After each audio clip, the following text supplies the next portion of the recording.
எல்லாருக்கும் வணக்கம். நான் Hema Subramanian. Welcome to home cooking Tamil. இன்னைக்கு நான் உங்களுக்கு ஒரு வித்தியாசமான evening tea time snack recipe தான் காட்ட போகிறேன்.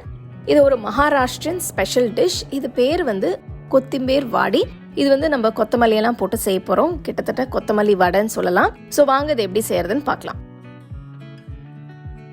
முதல்ல மிக்சர் ஜாரில் 3 நறுக்கின பச்சை மிளகாய், நறுக்கின ஒரு துண்டு இஞ்சி, கொஞ்சம் பூண்டு பல்லு, 1 டேபிள் ஸ்பூன் ஃப்ரெஷ்ஷாக துருவின தேங்காய் சேர்த்து கோர்ஸான மிக்சரை அரைச்சிக்கோங்க. தண்ணி எதுவும் சேர்க்காம அரைங்க.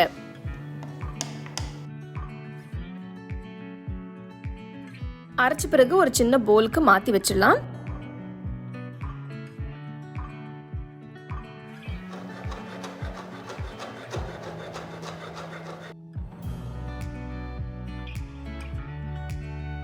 ஒரு அகலமான போல்ல பொடுசா கட் பண்ணி வச்சிருக்கிற 2 கட்டு கொத்தமல்லி, 1 கப் கடலை மாவு, 1/4 கப் அரிசி மாவு, 1/2 டீஸ்பூன் மஞ்சள் தூள், 1/2 டீஸ்பூன் மிளகாய் தூள், 1 டீஸ்பூன் மல்லித்தூள், 1 டீஸ்பூன் சீரகத்தூள், 1/4 டீஸ்பூன் பெருங்காயத்தூள், 1 டீஸ்பூன் உப்பு, 1/4 டீஸ்பூன் வெள்ளை எள்ளு,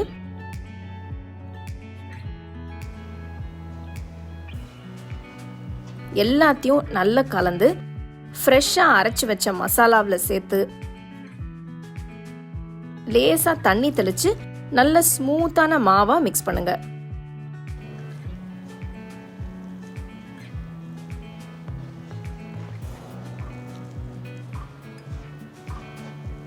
நல்லா கலந்து விட்டு மேலே கொஞ்சம் எண்ணெய் தடவி வச்சுக்கலாம்.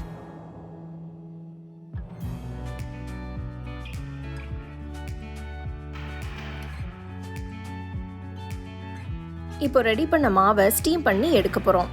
ஒரு சின்ன ட்ரேல நல்ல எண்ணெய் தடவி கிரீஸ் பண்ணிக்கலாம். ட்ரே கீழே சைட்ஸில் எல்லாத்துலேயும் எண்ணெய் தடவிக்கலாம். இப்போ ரெடி பண்ண மாவை ட்ரேல வச்சு ஈவனாக ஸ்ப்ரெட் பண்ணுங்க.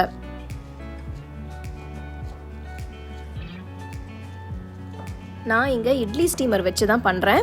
உங்ககிட்ட இது இல்லைன்னா நீங்கள் குக்கர்லேயோ இல்லைன்னா சாதாரண பாத்திரத்துலையோ வச்சு இதை ஸ்டீம் பண்ணிக்கலாம். ஸோ இந்த இட்லி ஸ்டீமர் சூடானதும் ட்ரேயை வச்சு ஒரு 15 நிமிஷம் மீடியம் ஃப்ளேம்ல வேக விடலாம்.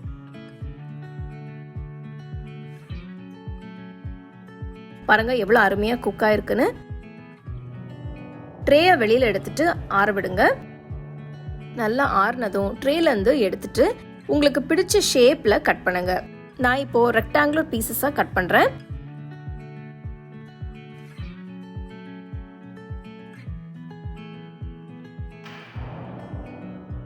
அடுத்து இந்த பீசஸை ஷாலோ ஃப்ரை பண்ணிக்கலாம்.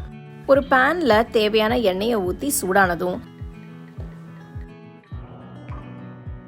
மெதுவா ஒவ்வொரு பீசஸா போட்டு நல்ல பொன்னிறமா வர வரைக்கும் ஃப்ரை பண்ணுங்க.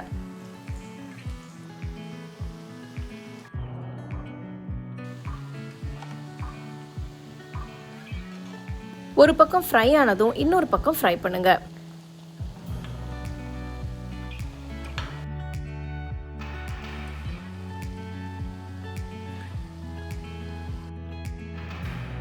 ரெண்டு பக்கமும் ஃப்ரை ஆன பிறகு ஒரு கோல்டன் ப்ரௌன் கலர் வந்ததும் எண்ணெயிலேருந்து எடுத்துட்டு பிளேட்டுக்கு மாத்திடுங்க.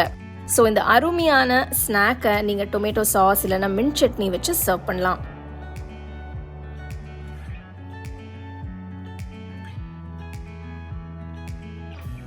ரொம்ப சூப்பரான ஒரு டிஃப்ரெண்டான ஸ்நாக் ரெசிபி எப்படி செய்யறதுன்னு பார்த்தீங்க. இது ரொம்ப ஹெல்த்தி, ரொம்ப டேஸ்டாகவும் இருக்கும். ஸோ ஈவினிங் டீ டைம் ஸ்நாக்ஸ்க்கு ஏதாவது வித்தியாசமாக செய்யணும்னா கண்டிப்பாக இதை ட்ரை பண்ணி பாருங்கள்.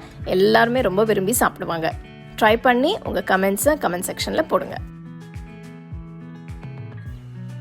உங்களுக்கு இந்த ரெசிபி பிடிச்சிருந்தா லைக் பண்ணி ஷேர் பண்ணி ஹோம் குக்கிங் தமிழ் சேனலுக்கு சப்ஸ்கிரைப் பண்ணுங்கள். மறக்காமல் பெல் ஐக்கானை கிளிக் பண்ணுங்கள்.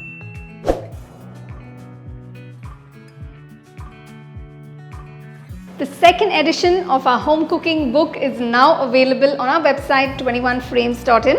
I'll give you the link in the description. You can go and check it out.